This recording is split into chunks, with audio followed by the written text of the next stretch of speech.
And now, for the exciting conclusion of the Nightmare GMC 1500.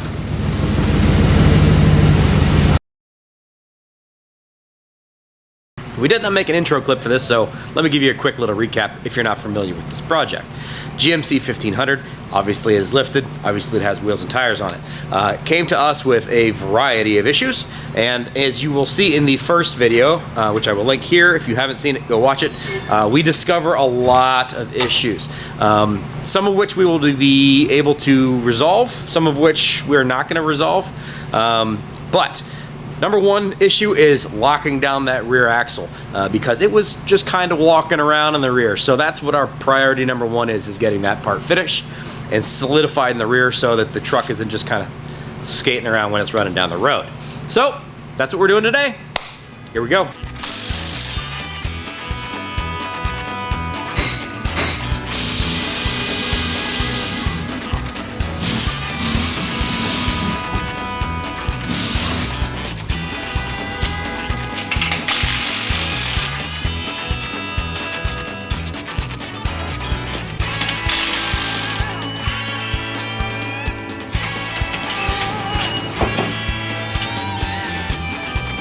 When I first saw these lift blocks, I thought they were weird because they had this kick to the back. They're not supposed to have that kick. It's actually worn away from the axle being loose. So it's pretty cool.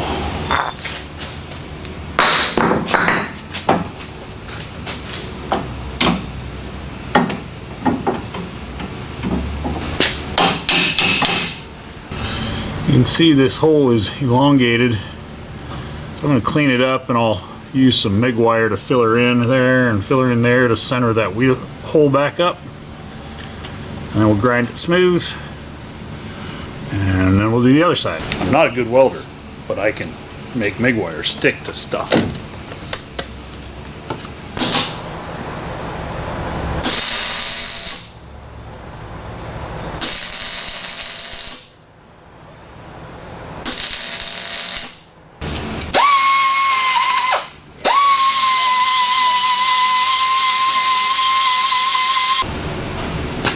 Hey! I like it. I filled in with welding wire here and here. I ground the hole. It's a little squarish, but it'll serve my purposes. It's now, I measured from the front to this point and made my hole. And so the other side I will match this distance on the other side and we'll start going back together. So it's pretty wild the wear on that cast iron block, but that's why we got new blocks. I don't know if I would cut the welds and put new perches on next time or not, or maybe I just need to get some new carbide bits, but grinding weld out is not fun and it's time consuming, but it'll work. You can see how this nub is all worn down. That's supposed to be the center pin.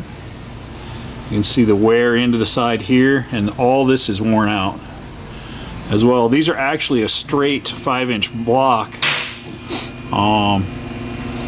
You can see they're definitely not straight. They were actually installed like that, but you can see the spring perch, sorry, the axle plate is actually worn out from rubbing on this from it being loose. So I'll probably grind this off and build this up as well with a little MIG wire, glue a little steel to it, and then I'll just try and resurface it. Close the hole in. You can see how big the hole is. Maybe you can see it. Oh, there's a line in your way. So that's supposed to be a round hole, not a long rectangle. So let's see what we can do to fix it. Takes time. I actually ordered wedge blocks which will pull our pinion angle up. Will probably help with the drive shaft issue, since he had a drive shaft made for this and it wasn't square. So we don't know if it was forward or back or what have you. So once I have these holes lined up and these guys on, my pinion angle up, the drive shaft should be fine. And our rear pinion angle should be compensated for with the lift because the transfer case wasn't dropped at all.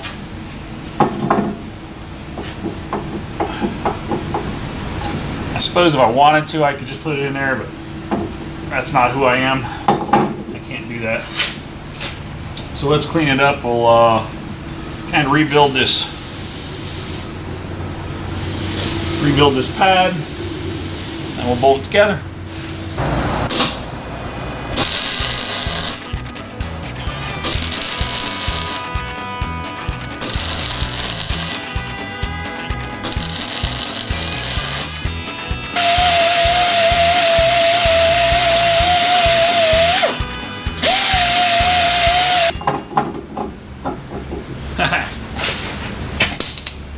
I love it when a plan comes together. You need a hand with that big thing? Maybe for a second. Monstrosity of a...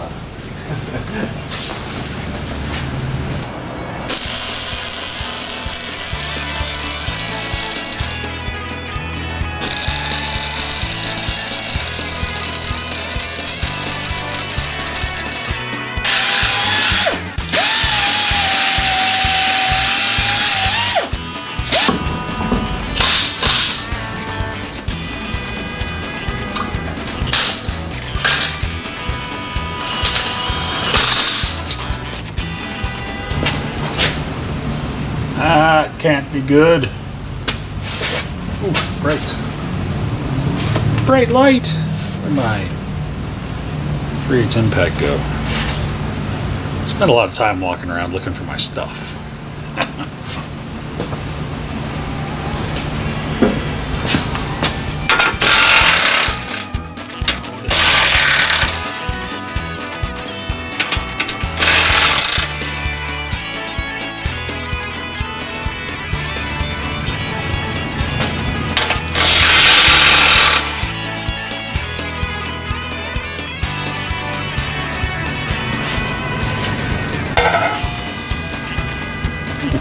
Polished.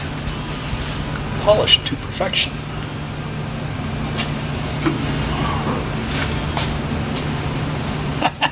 Did you see this? Where the skid plate was cutting through the case? Yeah.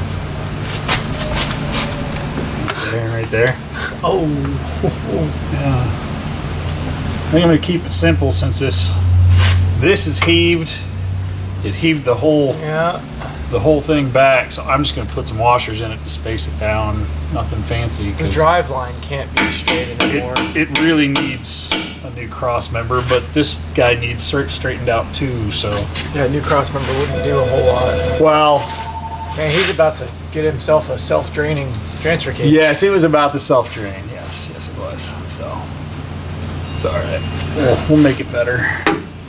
Less self-draining at any rate. We'll just put some spacers in there, take up the slack.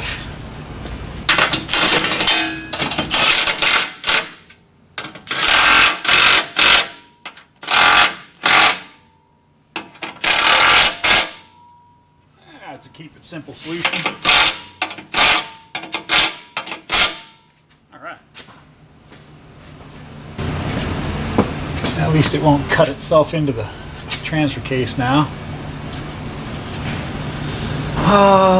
He wants his truck back for Christmas, so we're going to put it on an alignment rack, see how much better this is. It can't be any worse. So let's see how she lines up. God, those are bright. Ooh. All the better to see you with.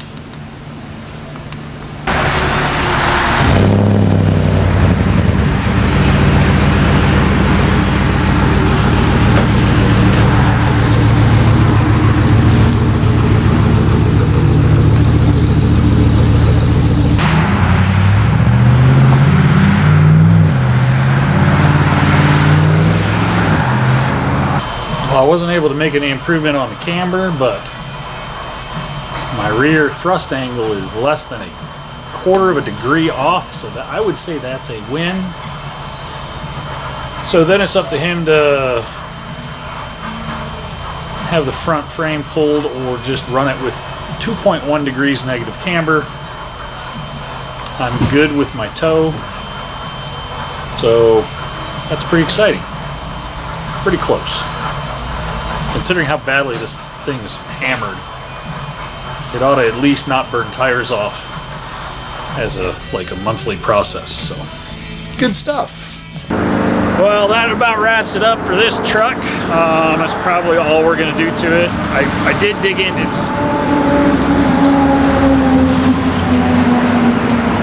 big semi, big truck, another big truck. It's so loud on this road. Oh well, it is what it is. It's a real shop. So that's probably going to wrap it up for this truck today. We have locked down the rear axle. I can actually drive it in a straight line. It does still have some looseness in the steering wheel. The looseness is actually in the upper shaft in the steering column. So basically either buy a new column from GM or get a column from the junkyard. So we'll probably source a unit from the salvage yard and figure out what's broke and either swap out the column as a whole or fix the one that's in here. I don't know if he's going to do that or not, but we'll ask him, and if he wants to do that, we'll do it. But that'll be for another day. It definitely needs a new set of tires. This thing, honestly, with these tires, drives horribly. Definitely has just garbage tires on it that are way out of balance and they need replaced. He's choosing to get tires somewhere else because, I don't know. He said he could get 22 mud tires for this for like 120 bucks a piece. Go for it. I can't match that price. So, with that said, thanks for watching, coming along on this little adventure. We made some improvements. We certainly did not fix everything wrong with this truck, but I think we made strides to make it actually drivable and usable for this gentleman. So that's good news. Some tires, probably the correct struts up front, because I am questioning the rough country front coilover struts with the BDS lift kit. I'm wondering if the rough country struts are too tall, causing more lift in the front, which as those upper control arms droop, it pulls our upper camber in. But I don't know. I think it needs a frame. So, well, I don't think it needs a frame. I know it needs a frame. But it is what it is. At least we've got it, so it's usable for this gentleman, and he can continue doing what he wants to do with it. So, at any rate, thanks for watching. Click like, subscribe, leave us a comment below. You guys have a great day. Merry Christmas. Stay warm. It's like 35 degrees out today. So I'm going to go inside and work on something else. See you later.